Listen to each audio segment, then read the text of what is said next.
Bonjour à tous, je suis Walter Thomas, je travaille chez Auvergne-Rhône-Alpes Entreprise. Je suis un chargé de mission innovation et je suis très heureux d'être avec vous pour vous présenter ce webinaire sur l'innovation sociale et les opportunités qui peut amener aux entreprises. Aujourd'hui, nous avons la chance d'avoir un ensemble d'intervenants assez riche qui d'ailleurs nous fera profiter de leurs compétences et de leur tour d'expérience. On peut commencer avec la chargée de mission développement innovation.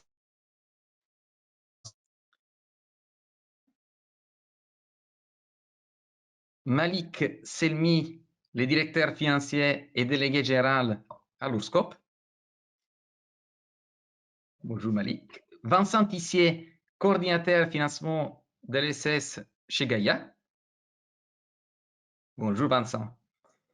Alim Ben Saïd, gérant et cofondateur de la coopérative Cité Création.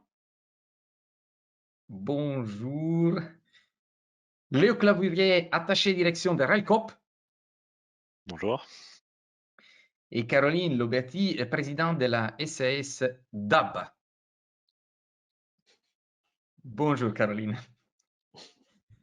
Alors, on pourra profiter des échanges par la suite. Maintenant, je me permets de faire juste une petite présentation de l'agence. L'agence est une association à but non lucratif, loi 1901, et aussi, on peut dire, dotée d'une gouvernance publique-privée, c'est-à-dire que le président, c'est en fait une coprésidence entre le président du conseil régional et le PDG de Michelin, et c'est consacré à la croissance des entreprises industrie et services à l'industrie sur des thématiques bien variées qui peuvent toucher au financement du développement, une partie plutôt sur l'emploi-formation, des visions plutôt sur l'Europe et l'international, justement la partie innovation aussi. Et ce qui est important est qu'il y a un accompagnement qui est personnalisé, dans lequel on peut vous amener à trouver des aides financières adaptées, des mises en relation ciblées et surtout avec une proximité puisqu'il y a des antennes territoriales dans toute la région. Là, il y aura mes coordonnées que vous aurez à la fin du webinaire. Après ces petites bref présentation de l'agence, je vais quand même laisser la parole à Lise de la CRES pour présenter en fait et faire un focus sur l'innovation sociale et en savoir plus. C'est à toi, Lise. Merci Walter. Bonjour à tous. Je suis Lise de la Chambre régionale de l'économie sociale et solidaire. Et merci d'être présent à cet atelier. Nous allons débuter par des éléments de cadrage, notamment sur l'innovation sociale. L'innovation sociale, de quoi parle-t-on? L'objectif, c'est de remettre un petit peu tout le monde sur un pied d'égalité concernant la notion d'innovation sociale. En réalité, il existe plusieurs notions d'innovation sociale, mais on va commencer par un sondage.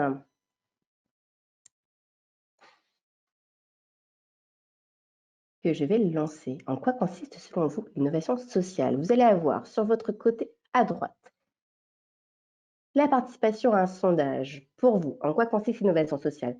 1. À changer l'organisation du travail et la chaîne de logistique. B. À répondre à des nouvelles, à répondre à des nouveaux besoins sociaux peu ou mal satisfaits. Ou 3. À améliorer des produits, services ou usages existants ou à en introduire de nouveaux. Je vous laisse répondre sur le petit sondage. Donc, le sondage, si vous ne le trouvez pas, il se trouve à droite sur l'onglet sondage en dessous de participants. Et je vais le lancer si vous le voyez. Vous allez avoir en même temps le pourcentage des personnes qui répondent. Est-ce que la technique marche bien?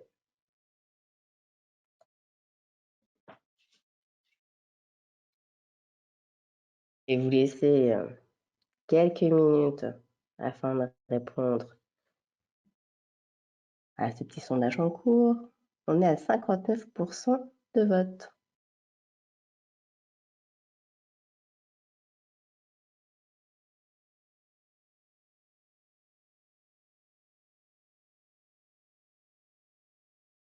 Allez, encore quelques minutes, quelques secondes pour vous décider.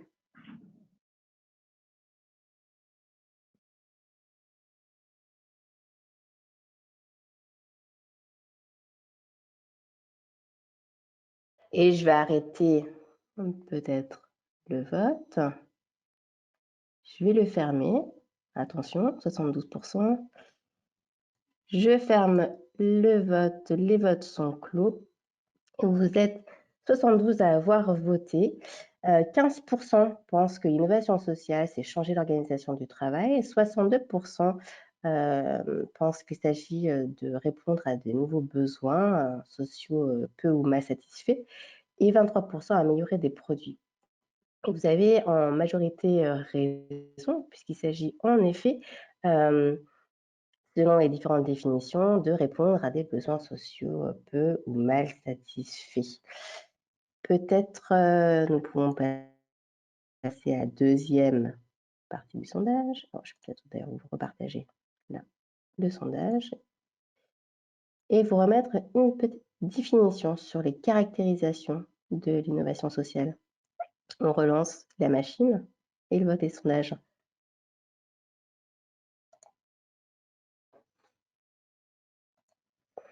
Alors, selon vous, quels sont les principaux critères de l'innovation sociale? Est-ce que 1, ça correspond à la réponse à un besoin social mal satisfait? B, à l'expérimentation ou la prise de risque? C, à l'implication des acteurs concernés, sachant que ça peut aussi générer des effets positifs? C'est un sondage à multiples réponses, donc vous pouvez cocher plusieurs réponses. Je vous laisse quelques minutes. Alors, on n'a pas mis de musique d'attente de ce sondage, mais on compte sur Walter pour faire l'animation si besoin. Pas facile de répondre. Et je vois qu'aussi, il y a un certain engagement aussi à la variété des réponses.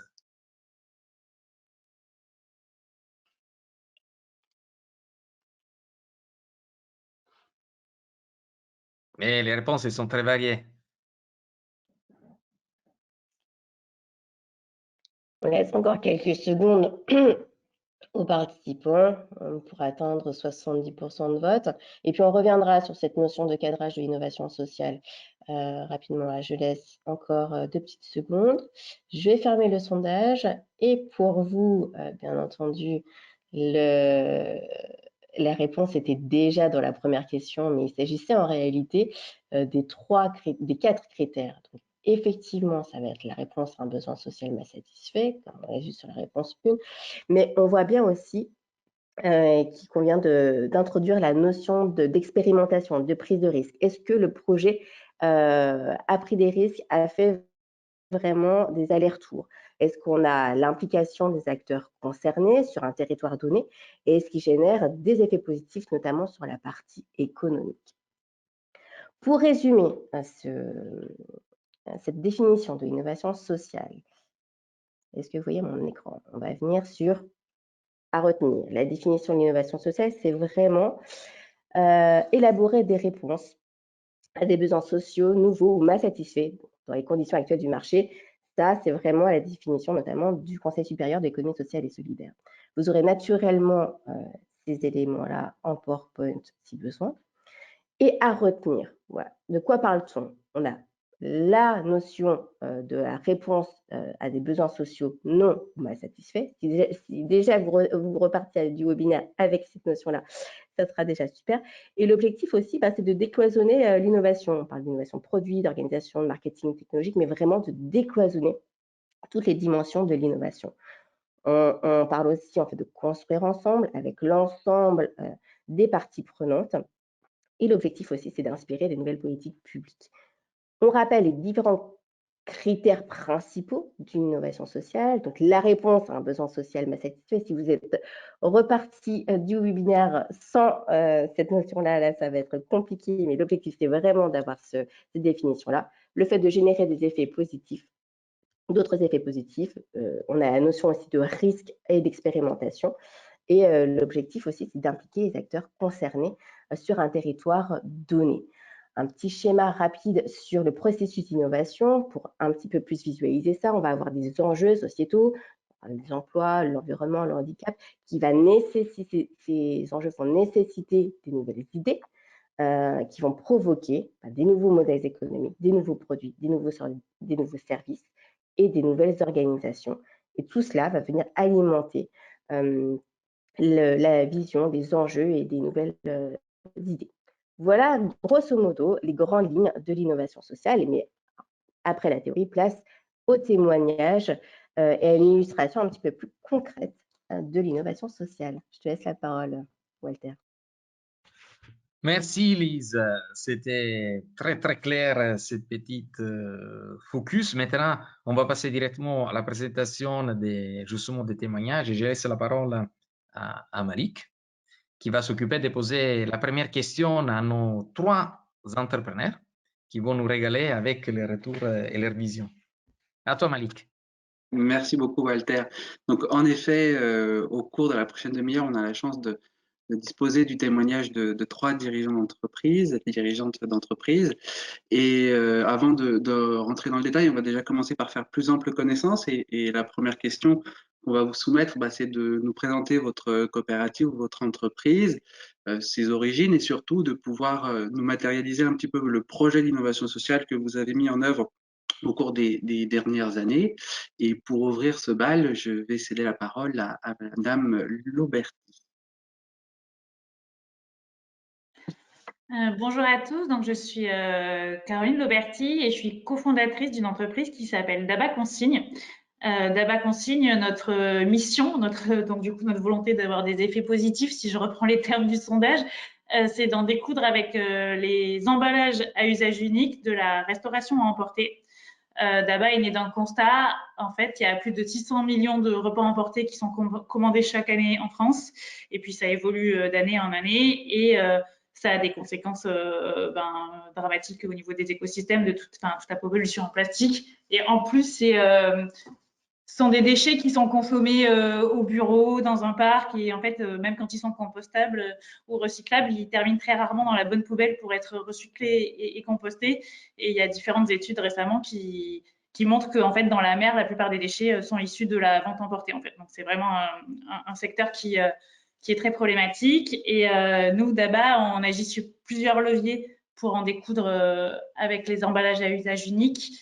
On propose un service aux restaurateurs qui permet de mettre en place un système de consigne en réseau.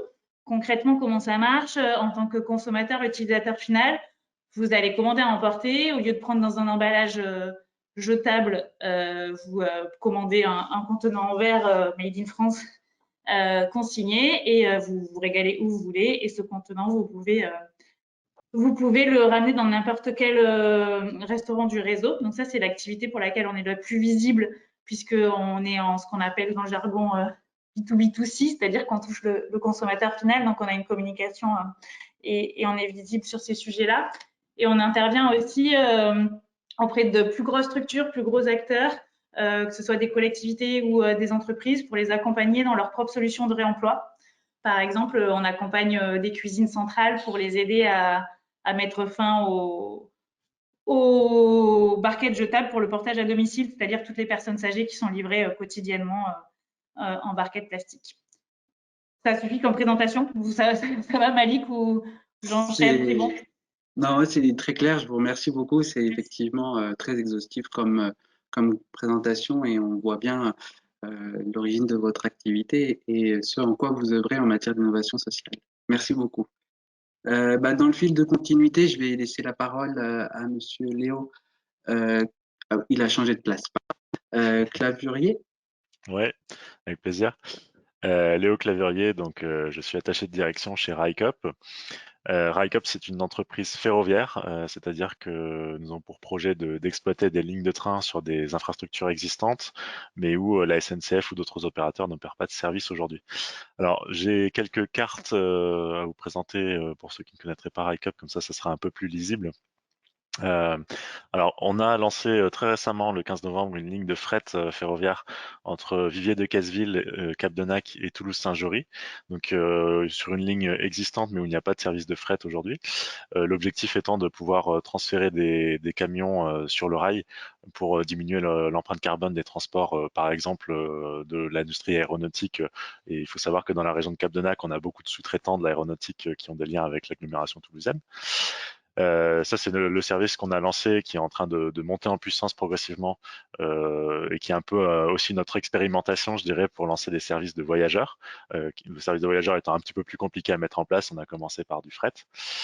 Si on passe à la carte suivante, donc vous avez le service emblématique de RICUP, qui est le Bordeaux-Lyon. Donc, je laisse peut-être juste la carte, la page 2. Je sais pas si c'est Lise ou Walter. Bon, c'est pas grave. Donc le Bordeaux-Lyon, en fait, c'est le projet phare de RICUP qui va être mis en place à partir de décembre 2022. Voilà, donc là on voit la carte. L'objectif, c'est à nouveau de desservir une ligne qui a existé jusqu'en 2014, mais qui n'est plus opérée aujourd'hui par la SNCF. Et donc, ça va permettre de desservir tout le massif central de Bordeaux à Lyon, en désenclavant en quelque sorte des régions qui aujourd'hui sont relativement mal desservies, comme le Limousin ou l'Auvergne. Et on a beaucoup de gens qui nous ont rejoints justement comme sociétaires de RICUP, parce que je ne l'ai pas dit, mais RICUP est une SIC, c'est-à-dire une société coopérative d'intérêt collectif, qui associe voilà, des habitants du territoire, des cheminots, des collectivités locales aussi qui sont présentes sur le territoire. Donc je pense par exemple à Montluçon Communauté, Vichy Communauté, le département de la Creuse, le département de l'Allier, qui souhaitent faire quelque chose pour améliorer les transports dans la région quand l'État ou les conseils régionaux n'ont pas la possibilité ou pas les moyens pour remettre des trains sur des grandes lignes de ce type. Alors, est-ce que la Voilà. carte, est-ce qu'on peut voir la carte là? Alors la carte, on la voit effectivement, la carte du Bordeaux-Lyon. Et la carte, la dernière carte, donc comme ça fait la transition. Voilà. Donc ça, c'est la carte qui a été définie par nos sociétaires, et c'est là aussi qu'on peut se féliciter pardon, de l'intelligence collective. On a une cinquantaine de sociétaires qui forment ce qu'on appelle un cercle de sociétaires pour choisir les lignes qui seront opérées par RICUP. Et sur on va dire une centaine de lignes transversales un peu partout en France. Ils ont utilisé leur connaissance des territoires, leur connaissance de l'infrastructure, leur connaissance des potentiels de marché étudiants, touristiques, etc., pour définir les 10 lignes qui semblaient prioritaires, les plus importantes à remettre en service ou à mettre en service. Donc vous voyez la ligne Bordeaux-Lyon en rouge. Et en fait, on commence à travailler sur d'autres lignes pour les prochains services à partir de fin 2023. Donc, vous avez par exemple une ligne qui ira de Thionville en Lorraine jusqu'à Saint-Étienne en passant par Lyon, ou jusqu'à Grenoble également, et tout un tas de lignes en fait qui desservent soit des villes petites et moyennes, soit qui desservent des parcours qui sont aujourd'hui qui sont difficiles d'accès en train, et où finalement la façon la plus facile de se déplacer, ça reste la voiture, et donc c'est un petit peu dommage, surtout quand on a des lignes qui existent déjà. Voilà. Je m'arrête là pour la présentation de RICUP, et puis j'approfondirai l'innovation sociale aux prochaines questions. Merci beaucoup, Monsieur Clavurier. Donc, pour boucler la boucle, je vais passer la parole à Monsieur Ben Saïd. Oui, bonjour. Donc, Cité Création est assez connue à Lyon. Enfin, le nom peut-être pas, mais en tout cas ses œuvres, oui, puisque c'est une SCOP qui existe, qui est installée à Oulin, qui existe depuis 43 ans, qui a réalisé à peu près 850 œuvres en France et à l'étranger, à l'international. Ces œuvres ont la particularité d'avoir toujours été conçues en relation avec le territoire, avec l'identité locale et son histoire. Et ce travail collectif qui fait que notre société a toujours été dans l'idée de la transmission du métier. On a construit aussi une école parce qu'il n'y avait pas assez de muralistes, il n'existait pas en France. Donc on a répondu à un besoin qui était manquant.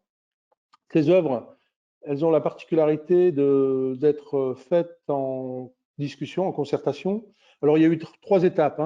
les premières étapes étaient plutôt pour répondre aux besoins de l'innovation sociale sur l'accès à l'art, parce qu'il faut se rappeler qu'il y a 40 ans, il n'y avait pas Internet, il n'y avait pas les grandes expos. Donc, sincèrement, si vous n'aviez pas quelqu'un dans la famille qui vous mettait en contact avec l'art, vous n'aviez aucune chance. Donc, l'idée de rendre accessible gratuitement dans l'espace public des fresques, c'était pour répondre à un besoin qui n'existait pas. Dans la deuxième étape, l'idée de faire participer en discussion les habitants, ou au moins d'échanger sur le projet, a été un cliquet qui a été rajouté sur la démarche.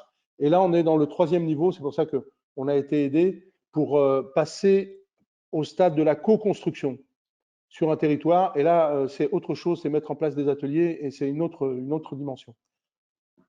Quoi dire sur nos œuvres? C'est que les gens font bien la différence entre la notion d'animation, c'est-à-dire vous prenez une équipe de jeunes, vous peignez sur un mur, et la notion de patrimoine. Il suffit de se poser la question aujourd'hui de savoir si on prenait la décision de passer en blanc la fresque des Lyonnais ou la fresque des Canuts, on comprendrait tout de suite l'impact que ça aurait sur la ville. Donc cette démarche patrimoniale, elle a été, j'allais dire, même si techniquement ce n'était pas le cas, mais elle a été dans la réflexion sur le développement durable. C'est-à-dire comment on s'installe sur un territoire, comment on ne fait pas qu'un seul coup, mais qu'on travaille dans le temps pour modifier un peu l'image des quartiers. Très bien, super, merci beaucoup, Monsieur Halim Ben Saïd. Et du coup, je vais te céder la parole, Walter, pour la seconde étape. Je crois que c'est Lise qui enchaîne pour la Jamais pour prochaine. longtemps. Je laisse Lise aborder la deuxième question aux trois entrepreneurs. À toi, Lise. Oui, n'hésitez pas à rebondir sur les différentes présentations. Merci Caroline, Halim et Léo pour ces présentations. Je vais m'adresser d'abord à Caroline, puis à Léo et à Halim sur vraiment aujourd'hui la notion qui nous intéresse, l'innovation sociale. Comment a été impulsée votre démarche d'innovation sociale? Est-ce que vous pouvez nous dire l'historique, comment ça a eu lieu? Quels ont été aussi les appuis que vous avez dont vous avez pu bénéficier lors de votre parcours? Faites partager et je vous laisse la parole, Caroline. Du coup, il y a deux questions, c'est ça. La première, c'est comment on a mis en œuvre l'innovation sociale, et la deuxième, c'est les soutiens qu'on a eus. C'est ça? Tout à fait. Vous avez bien résumé, Caroline. Comment on a mis en œuvre l'innovation sociale? En fait, comme vous l'avez compris dans la présentation d'entreprise, elle est sur la base même du réflexion et de la mission de notre entreprise, en fait, puisque le but, c'est d'avoir des effets positifs sur notre territoire. Et ensuite, depuis le début, on a la volonté de construire notre solution pour et par nos utilisateurs, que ce soit les consommateurs ou les restaurateurs. En fait, on travaille beaucoup avec des ateliers en intelligence collective où on récupère les retours systématiques de comment ça se passe sur le terrain et on fait évoluer notre offre au fur et à mesure. Nous, on est persuadés chez DABA que pour que le réemploi devienne une évidence et qu'on arrête de jeter, en fait, il faut que le réemploi, ça soit aussi simple que de mettre un papier dans une poubelle. Et du coup, on réfléchit au mieux aux usages, au parcours utilisateur. On analyse vraiment le terrain pour faire en sorte que la solution elle soit le plus simple possible pour tous nos utilisateurs. Il y a cette dimension-là. Et après, on a la volonté aussi, je ne l'ai pas dit tout à l'heure, me semble-t-il, mais aujourd'hui, on est présent à Grenoble, Lyon, Annecy et Chambéry. Et à chaque fois, sur chacun des territoires où on est implanté, on a vraiment la volonté de s'ancrer dans le système, dans l'écosystème local, d'être en lien avec tous les acteurs de l'économie sociale et solidaire et de construire notre solution par rapport à ces acteurs-là. Par exemple, on a des prestataires pour assurer le lavage des contenants. L'idée, c'est de travailler au maximum avec les structures d'insertion ou les ESAT sur chacun des territoires. Et à chaque fois, on crée la filière de réemploi en fonction des besoins spécifiques et des acteurs locaux. Ça va être ma réponse à la première question. Et concernant la deuxième, on a vraiment eu la chance d'être très accompagnés au tout démarrage sur Grenoble, quand on s'est lancé à Grenoble. On a été accompagné par notamment l'incubateur Rhône-Alpia, qui est un incubateur qui est présent en Auvergne-Rhône-Alpes dans plusieurs villes et qui est dédié à l'impact social. On a été aussi très accompagné par le réseau France Active, sur deux volets. Le premier volet à travers un dispositif start-up de territoire, donc justement, donc Gaïa, pour pas le nommer, c'est France Active de Grenoble, nous a mis en lien avec d'autres acteurs, d'autres structures en local, qui est des restaurateurs, enfin qui nous a permis de construire notre offre et de vraiment créer cette émulation autour du projet. Et puis, France Active nous a accompagnés aussi d'un point de vue financier. D'un point de vue financier, on a la chance d'avoir un projet qui est un peu, je dirais, une bête à concours, dans le sens où c'est un projet qui est facile à comprendre et que les gens voient très rapidement l'effet positif que l'on a. Et on a gagné pas mal de concours, donc d'abord des petits au niveau local jusqu'à des gros au niveau national qui nous ont permis d'avoir des dotations financières qui nous ont permis de financer notre développement dans d'autres villes notamment. Voilà. Merci Caroline. Je laisse la parole à Léo sur l'impulsion, la démarche d'innovation sociale et puis les appuis aussi dont RICOP a pu bénéficier.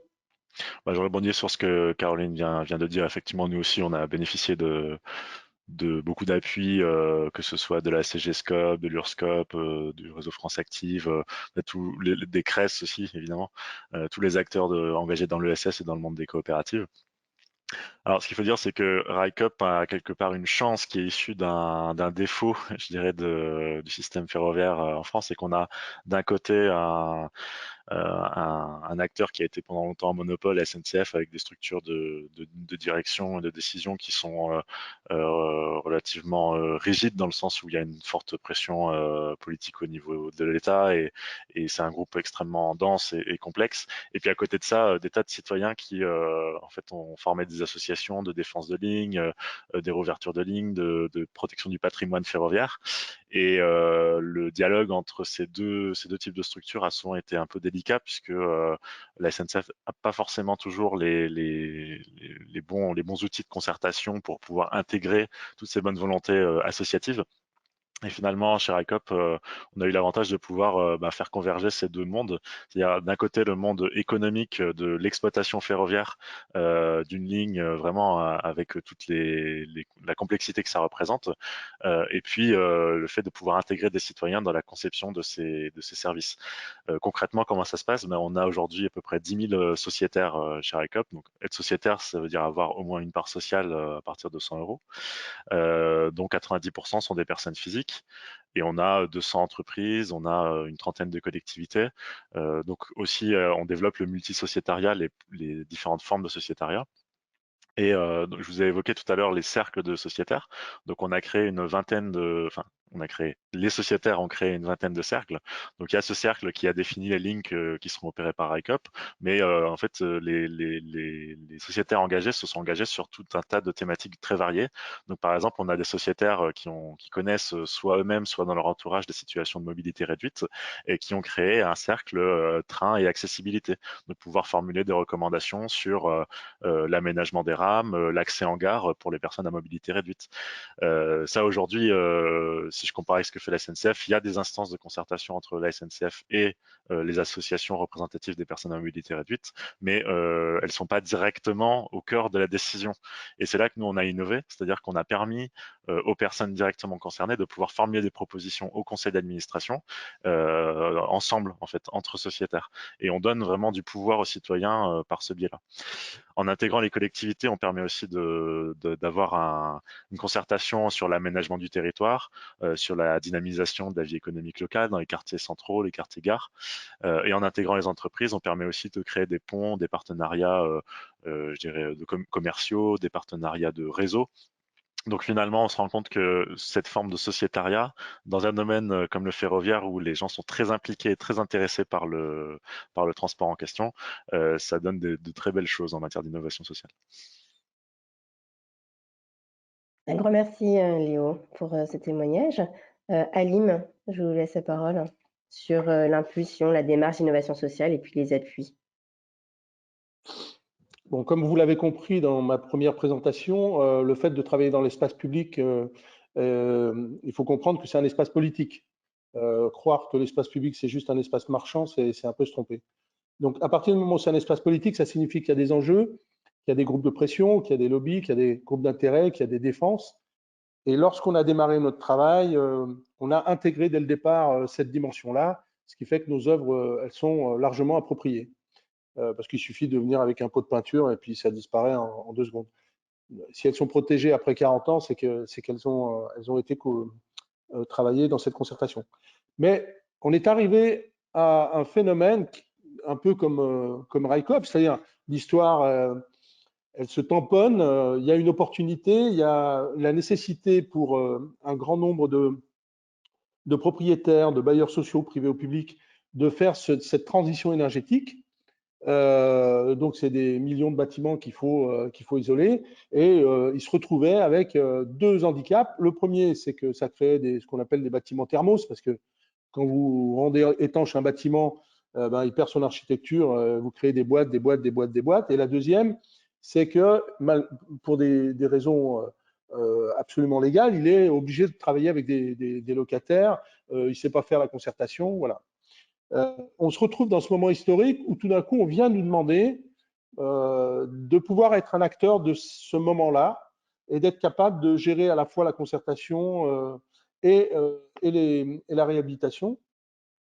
On se rend compte que là, il faut d'autres enjeux, d'autres technicités, et c'est là que on rencontre l'URSCOP qui nous dit très précisément, bon, vous répondez au schéma de l'innovation sociale, c'est-à-dire qu'il y a une demande, elle répond aux critères, puisqu'il y a de la participation, puisque c'est quelque chose qui est un peu en manque. Donc, monter un dossier. Donc, voilà, avec Malik, on a monté un dossier. Ensuite, on a été voir d'autres partenaires, France Active, jusqu'à la caisse, la Banque des Territoires. Et ils nous ont permis de mettre en place les outils justement pour permettre ce que je disais tout à l'heure, c'est-à-dire la réelle possibilité d'une co-création. Donc, il faut des outils digitaux, il faut faire accepter aux bailleurs que la concertation, c'est un coût. Enfin, je veux dire, penser l'innovation sociale sans penser le coût, c'est juste une erreur stratégique. Donc, parce que en même temps que l'on mettait ces projets en route dans les quartiers, qu'on participait au passage de la réhabilitation, qu'on l'améliorait, parce qu'on améliorait le bâtiment, mais on améliore l'image du quartier, on améliore aussi la fierté des habitants, que ce coût-là, ce travail-là, ça avait un coût, donc il devait participer au financement. Et d'accepter que de sortir de la réhabilitation purement technique, mais de se dire, il faut réhabiliter un peu les âmes, c'était juste une idée comme ça d'innovation, mais il fallait la mettre en place. Et grâce à ces aides, et puis cet accompagnement technique aussi, on a pu avancer, développer, faire de très belles opérations. Et pour vous dire que là, on vient pas de remporter, mais disons qu'on est sur un projet de musée, un peu comme le musée Urbain Tony Garnier à Lyon, mais à Chambéry, où on va mettre en place des ateliers de co-création, c'est-à-dire peut-être une plateforme d'échange régulière pour échanger sur les maquettes, sur le contenu des maquettes, sur le choix des artistes, sur le suivi de la réalisation, voire même sur la formation des jeunes pour qu'ils puissent participer au projet. Donc, c'est quelque chose qui ne s'arrête pas, en fait. Merci Aline pour ce témoignage sur cette démarche d'innovation sociale et sur les appuis. Vincent, je te laisse la parole afin de continuer un petit peu ce tour de témoignage. Oui, tout à fait. Merci Lise. Bon, bonjour à tous. Je vais effectivement vous poser la troisième et dernière question donc, qui va compléter la précédente. Donc la question est simple, hein, c'est qu'est-ce que l'innovation sociale vous a apporté, ou dit autrement, en quoi votre positionnement en tant qu'entreprise socialement innovante est un plus pour vous. Et donc du coup, on va continuer toujours dans le même ordre. Caroline, je vous laisse la parole. C'est toujours moi qui commence. Et du coup, je ne sais pas quoi répondre. Qu'est-ce que ça m'a apporté? C'est une question super large. Encore une fois, quand on entreprend dans l'innovation sociale, je pense que c'est qu'avant tout, on a envie d'avoir un impact sur un sujet qui nous est cher. Que là, on voit qu'il y a 3 sujets qui sont très différents et qu'en fait, derrière chacun d'entre nous, il y a un engagement. Et que au quotidien, ce que ça nous apporte, c'est le sens, d'avoir l'impression d'avancer dans les choses positives et de faire avancer notre société. Et après, la question, c'était plutôt sur l'innovation sociale en elle-même ou… Oui, et puis en quoi ça permet, enfin en quoi ça favorise le développement aussi de l'entreprise. Donc ça vous concerne vous aussi à titre personnel en tant qu'entrepreneur et également l'entreprise elle-même. Et l'entreprise, en fait, c'est un peu tout ce que j'ai dit, c'est-à-dire qu'elle est, elle est portée par cette innovation sociale-là. Notre mission, c'est notre impact. Donc nous, notre impact, on mesure en nombre de déchets évités. Et finalement, en fait, le but du jeu, c'est de développer au maximum l'entreprise. Et plus on la développe, plus on agit sur cet impact social, sur cette innovation écologique, et plus on a de sens.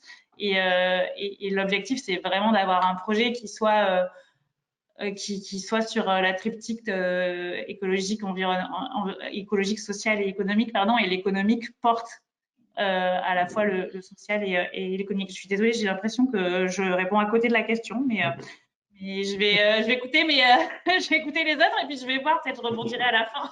Mais voilà, si vous voulez compléter, Caroline, je vais passer la parole à Léo. Ouais.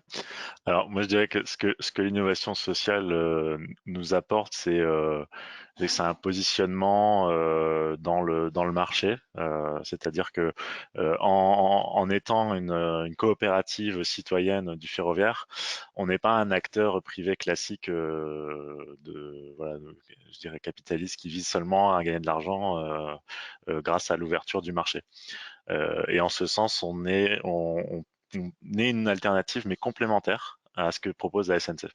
D'ailleurs, comme on dit toujours, on n'est pas du tout opposé à la SNCF, on ne cherche qu'à travailler avec elle. D'ailleurs, j'ai une affiche publicitaire de la SNCF derrière moi, donc c'est vraiment il n'y a vraiment aucun souci par rapport à ça. Et à vrai dire, ça a même créé et j'espère que ça va continuer, ça crée des autres projets. Je pense par exemple à une coopérative qui s'appelle European Sleeper aux Pays-Bas, qui va lancer des trains de nuit internationaux entre la Belgique et la République tchèque. Donc c'est aussi une coopérative et je pense que c'est un fonctionnement qu'on essaie de faire essaimer et qui devrait prendre de plus en plus. Par ailleurs, nous on travaille aussi en dehors du transport ferroviaire puisque on a créé avec 8 autres coopératives l'Alliance des licornes, donc l'alternative aux licornes, c'est-à-dire les startups valorisées à plus d'1 milliard de dollars. Et donc là aussi, ce sont que des coopératives qui cherchent à favoriser l'innovation sociale et on crée des ponts, des partenariats avec eux. Je pense par exemple à Cities, la coopérative d'autopartage, avec laquelle on essaye de développer des nouveaux services le long de la ligne Bordeaux-Lyon, ou la Nef, avec qui on a des relations de banque et clients. Donc voilà, en fait, on essaime aussi un peu ce monde coopératif grâce à notre communauté de sociétaires et à l'innovation sociale. Merci Léo. Et donc du coup, licorne, c'est avec 2 O vous concernant, donc pour 2 O comme coopérative. Voilà, c'est ça, exactement. Ok. Merci Léo. Alim, je laisse la parole. Oui, si je devais peut-être poser la question autrement, ça serait c'est quoi le bénéfice de l'innovation sociale, pour faire simple, on va dire, en interne ou en externe. Alors, vous savez, la première fois quand on travaille sur l'espace public, la majorité des gens même se posent la question, mais à quoi ça sert d'aller leur demander leur avis aux gens, parce qu'en fait, ils y connaissent rien, grosso modo. Ils sont experts en rien du tout, ils sont juste là pour râler, en fait. Et en fait, quand l'innovation sociale, c'est juste de démontrer que, en fait, lorsqu'on utilise les bons outils, on s'aperçoit qu'on peut avoir une expertise, sincèrement. C'est réel. Enfin, je ne connais pas le marché du rail, mais quand les types ils vous disent qu'on a besoin de ça, ça et ça et ça, c'est pas simplement pour dire à venir pleurer parce que la SNCF a fermé la ligne. Donc nous, lorsqu'on a travaillé sur le terrain, lorsque vous voulez travailler sur un territoire, bon aujourd'hui ça se limite à des quartiers, mais on comprend bien qu'il y a des quartiers qui souffrent d'une mauvaise image qui n'est pas méritée. Et lorsque vous rencontrez les gens, vous vous rendez compte que c'est pas juste un lieu de chaos avec de la violence et du vandalisme. C'est juste des gens qui existent et qui vivent et qui ont des histoires en plus à raconter. Donc en fait, il faut juste trouver les moyens, créer les outils pour accéder à ça. Et donc le bénéfice, c'est, nous on l'a vécu dans les quartiers à Vaux-en-Velin où on a fait des œuvres coincées entre les dealers et les barbus, où on a fait des œuvres qui non seulement ont été respectées, mais ont permis à ce que l'étude a montré que tout ce qui était vandalisme, la gestion du bien immobilier et compagnie était protégé. Donc, ce sont des coûts que la société paye aujourd'hui, mais sans se poser la question de comment on peut les résoudre. Et donc, c'est un vrai travail, l'innovation sociale. Ce n'est pas juste un slogan. C'est la nécessité de créer les objets, les outils et le lien surtout, et trouver le lien avec les acteurs, les citoyens, les habitants, pour faire en sorte que les bonnes idées, les innovations permettent ça. Voilà. Ce n'est pas un tableur au 14e étage dans un immeuble qui décide que voilà, ça on ne met pas. Merci Alim, j'aime beaucoup la manière dont vous avez abordé la question. Caroline, est-ce que peut-être ça vous a inspiré, si vous voulez compléter ou pas forcément, on a encore un peu de temps. Bon, merci allez-y. Très bien. Walter, je te redonne la parole. Oui, on a eu des retours intéressants, qui d'ailleurs, bon, il y aura aussi quelques questions peut-être qui seront posées. Et ce que je trouve bien maintenant, vu qu'on a abordé le fait qu'il y a eu des appuis, des dispositifs, des aides, des structures, on puisse laisser la parole aux personnes concernées. Donc, je vais laisser au tout début la parole à Malik, qui va nous apporter peut-être quelques éclaircissements. Hein. Très bien, merci beaucoup Walter.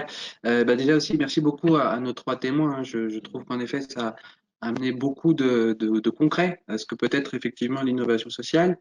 Et donc, en ce qui me concerne, Malik Selmi, je suis co-délégué général à l'Union régionale des SCOP, Auvergne-Rhône-Alpes. Donc, je représente une association dont l'objectif est de pouvoir accompagner des porteurs de projets à la création, de reprise ou transmission sous format coopératif. Et aujourd'hui, on a deux illustres représentants dans ce domaine que sont Alim pour Cité Création et Léo pour RICOP. Et donc, notre processus d'accompagnement vise notamment à pouvoir délivrer un certain nombre de conseils et de services de soutien pour réussir à aboutir à la création de votre projet et plus spécifiquement donc une création sous format coopératif.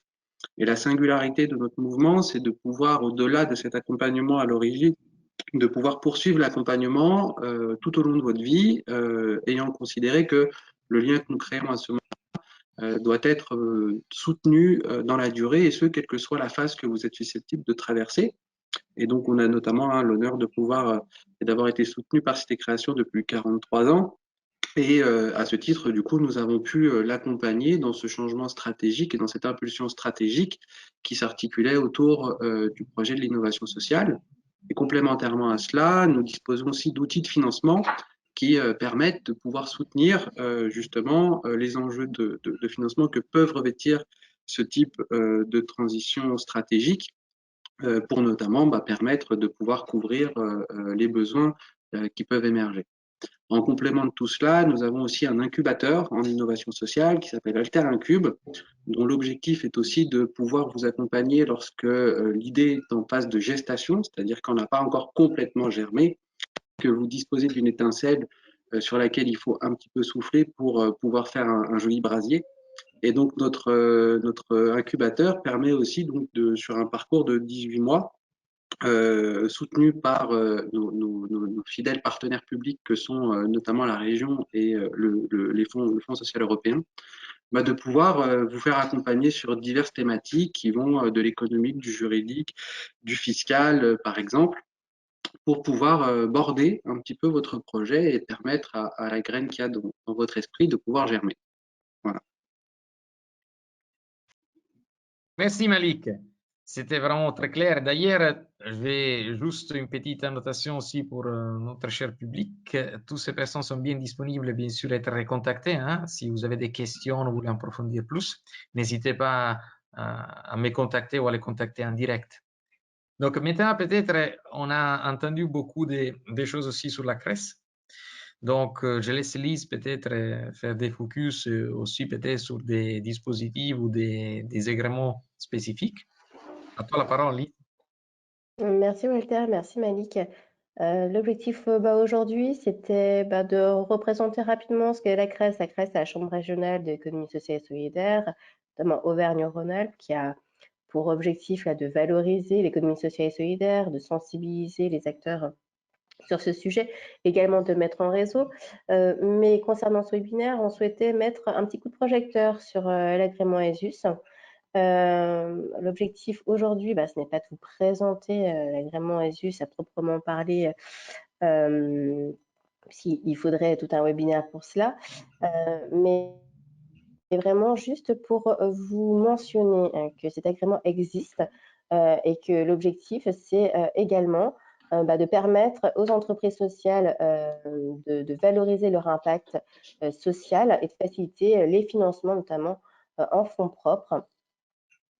Donc, cela permet justement de se faire reconnaître, d'avoir plus de visibilité, d'accès à des dispositifs et puis également de se faire financer. Là-dessus, CT Création et RICOP sont agréés ESUS. Je sais que d'abord, vous êtes aussi dans cette démarche-là. Plus que de longs discours, je vous inviterai à participer au webinaire si vous souhaitez en savoir plus que co-organise la CRES avec ses différents partenaires le 25 janvier 2022 de 11h à 12h30. Vous allez avoir le lien ci-dessous, on pourra vous le remettre également. C'est une visioconférence. L'objectif, c'est de revenir sur les critères d'éligibilité et pourquoi on souhaite valoriser son impact social par le biais de l'agrément ESUS. N'hésitez pas à ce moment-là, sur la partie questions-réponses, à solliciter nos invités et nos guest stars pour valoriser justement ce que l'agrément ESUS leur a permis d'avoir de nouveaux marchés, de nouveaux financements, une reconnaissance. Et je laisserai la parole à Vincent pour terminer ce petit tour de table concernant les dispositifs. Merci. Merci Lise.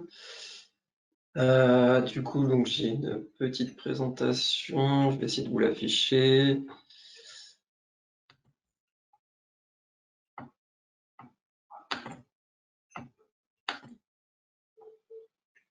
Est-ce que vous voyez mon...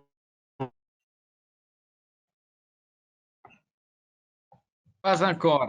Oui, désolé, pas encore.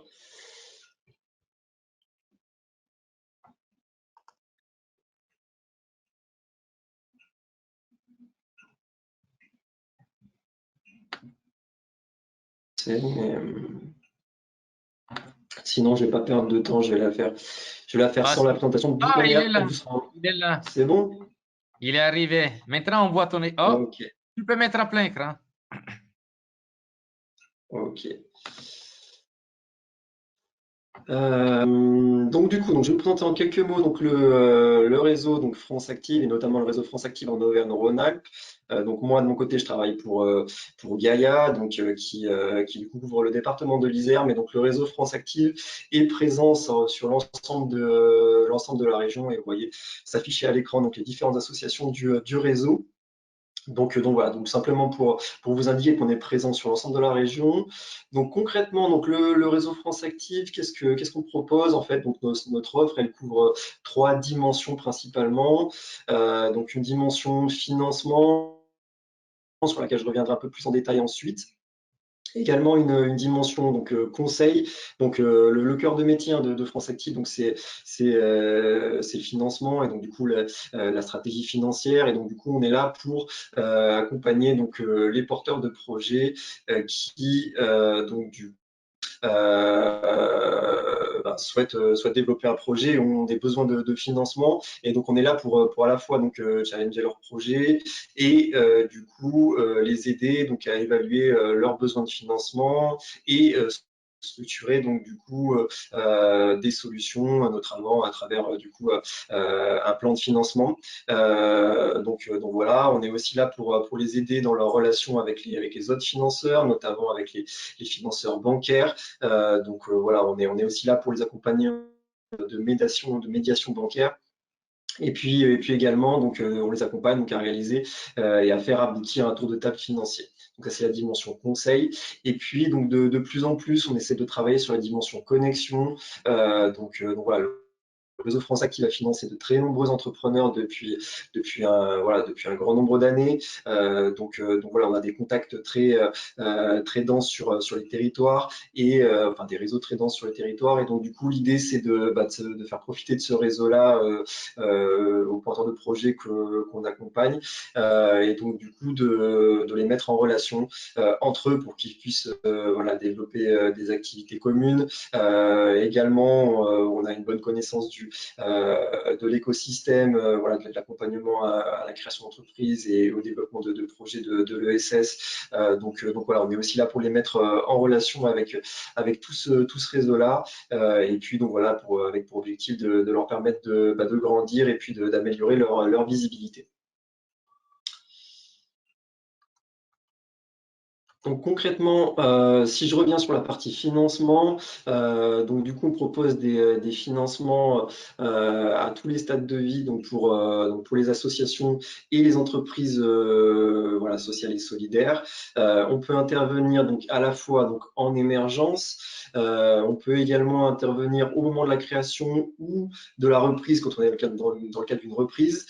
On intervient également en développement et en changement d'échelle. Et puis, il nous arrive aussi parfois d'intervenir en phase de rebond vis-à-vis de structures qui ont pu connaître des difficultés par le passé, qui sont en phase de redressement, qui ont besoin d'accompagnement financier dans ce cadre-là.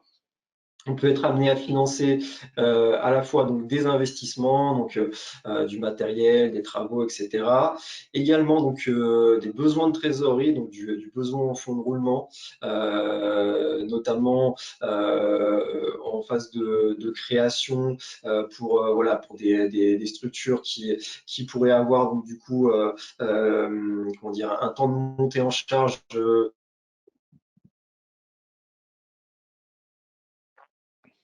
et puis également pour les structures qui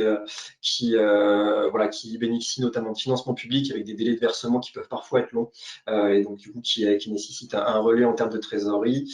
Et puis donc du coup en phase d'émergence, on peut être amené à financer également donc des études de faisabilité, voilà, du prototypage, des tests d'activité, des choses de ce type-là. Et donc du coup, je vais vous faire un petit focus sur nos différents outils. Donc on propose notamment donc pour un certain nombre d'associations du réseau France Active, pas toutes, mais notamment Gaïa, RDI, donc à Lyon, Initiative 2607 à Valence et puis Centrin Initiative donc, qui est implantée à Bourg-en-Bresse. Donc on propose des prêts d'honneur. Donc les prêts d'honneur sont des prêts personnels à taux zéro, donc qui sont plafonnés. À Gaïa, on est sur un plafond à 15 000 €, ça peut être variable d'une association à l'autre. Et du coup, ces prêts d'honneur, ils ont vocation à permettre aux créateurs d'entreprise de renforcer leurs apports personnels. Et donc du coup, ce dispositif de prêt d'honneur, il peut être couplé avec un dispositif qui s'appelle Startup & Go, donc pour les projets innovants, qui permet de proposer des montants plus importants en matière de prêt d'honneur. On propose également donc des prêts à taux zéro pour les associations. Donc là, on est sur un prêt qui est attribué directement à l'association elle-même, qui est plafonné à 30 000 € et qui permet de financer des besoins de trésorerie et des investissements. Et on propose également donc des prêts solidaires, donc pour les associations qui ont des besoins de financement supérieurs à 30 000 € et pour toutes les entreprises sociales et solidaires. Là aussi, on est sur un prêt qui est attribué directement à l'entreprise et non pas à l'entrepreneur. Donc voilà, avec un plafond qui a 200 000 € et qui permet, et voilà, donc c'est un dispositif qui permet également de financer des besoins de trésorerie et des investissements. Et on propose en parallèle donc des garanties sur emprunt bancaire, puisque généralement donc les plans de financement sur lesquels on intervient incluent également un financement bancaire, donc on peut garantir pour faciliter son obtention. Voilà, en quelques mots. Merci Vincent. De toute façon, je sais que tu es toujours à disposition réactive pour les entrepreneurs qui vont te contacter. Alors, avant la fin du webinaire, il y a des questions quand même qui sont à poser. La première, c'est pour les entrepreneurs concernés. Pourquoi avoir choisi d'avoir un agrément ESIUS? Donc, je laisse répondre les entrepreneurs concernés. Moi, je me lance alors. Pour RICUP, l'intérêt de l'agrément ESIUS, c'était déjà une reconnaissance, une question de notoriété. Enfin, c'est de pouvoir montrer qu'on s'inscrit bien dans le cadre de l'économie sociale et solidaire. bon, ce qui faisait pas de doute en tant que coopérative avec une logique de complémentarité avec la SNCF, mais cet agrément permet quand même d'avoir une reconnaissance officielle. Par ailleurs, ça permet aussi d'avoir un avantage fiscal. Alors, pour l'instant, on n'est pas forcément concerné, mais ça allonge la durée pendant laquelle les investisseurs, les sociétaires peuvent avoir une réduction fiscale sur leur investissement en part sociale. Donc ça, ce sera intéressant dans quelques années quand on arrivera à la limite théorique. Et puis par ailleurs aussi, ce qu'on remarque, c'est que auprès de certains partenaires, notamment de certains investisseurs, c'est important d'avoir cet agrément pour pouvoir, en fait, pour eux, pour pouvoir, comment dire, faire des reporting extra-financiers. Voilà, je pense à des investisseurs à impact, par exemple, qui cherchent à privilégier les investissements dans des entreprises reconnues comme étant d'utilité sociale. Et donc à ce moment-là, l'agrément, c'est vraiment le Graal entre guillemets. Et c'est vrai qu'on nous a posé la question plusieurs fois pour savoir si on l'avait. Donc à ce moment-là, ça facilite les choses, on va dire. Donc, ça ouvre aussi au niveau soit de l'image, soit au niveau de certains avantages fiscaux ou des financements. Oui, Donc, l'ouverture à d'autres marchés, d'autres partenariats, voilà. Ok, merci. Il y a quelqu'un d'autre qui veut intervenir? Oui, juste pour compléter, enfin, je suis en phase avec tout ce que vient de dire Léo. Nous, d'abord, on est une SAS. Du coup, on n'est pas identifié acteur de l'économie sociale et solidaire via notre statut comme les deux autres acteurs qui sont en asso ou en coopérative. Et du coup, le fait d'avoir l'agrément ESUS en SAS, bah, ça nous permet d'une part d'être identifié comme un acteur de l'économie sociale et solidaire. Et c'est important avec tous les acteurs qu'a dit Léo. Et je compléterai juste en parlant aussi des collectivités locales. Qui souvent ont des financements pour les acteurs de l'ESS et grâce à l'agrément ESUS, on est identifié comme tel. Je ne l'ai pas dit tout à l'heure quand on parlait des aides, mais d'abord, on est très soutenu par les communautés de communes, enfin, notamment par le Grand Lyon et la métropole de Grenoble. Et l'agrément ESUS nous aide dans ce contexte-là. Ouais. Ok, donc il y a quand même un fort intérêt derrière, soit si on est une association, une coopérative, entre guillemets, soit si on est aussi une entreprise, justement pour mettre en évidence l'engagement qu'il y a sur le sujet. Et puis, ben, Je Alim. voudrais, oui, parce que nous aussi, on est ESUS. Alors, oui. Non, on a une dizaine de labels, hein, je précise. Ok. On court pas après, mais en fait, il était normal que notre travail sur la dimension sociale et même la structuration de l'entreprise, qui est aussi très particulière sur la notion de parité, d'échelle de salaire et tout ça, on soit reconnu en tant que tel.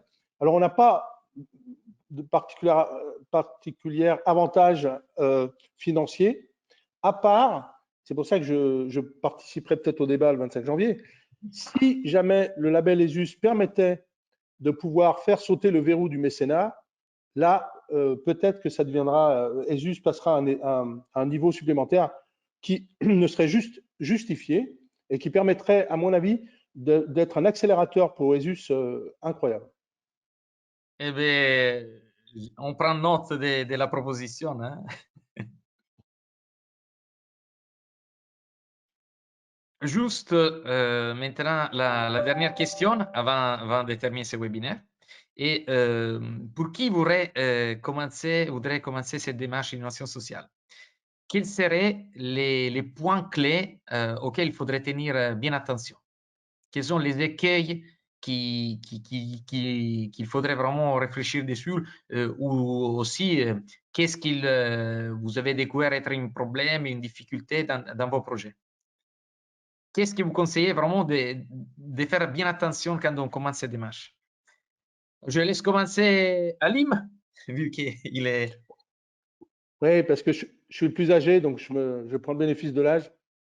Il y a un constat, mais qui est partagé par beaucoup de personnes ou d'entrepreneurs dans le social, dans l'innovation sociale que je connais, c'est qu'en fait, l'innovation sociale, il y a une dimension humaine qui est dans le mot innovation sociale. Parce que innovation technologique, innovation scientifique, innovation biologique, tout ce que vous voulez, mais innovation sociale, ça signifie qu'il y a une part où il faut tenir compte des personnes, des habitants, des citoyens, des usagers. Il y a une dimension humaine qui est des fois complexe à appréhender.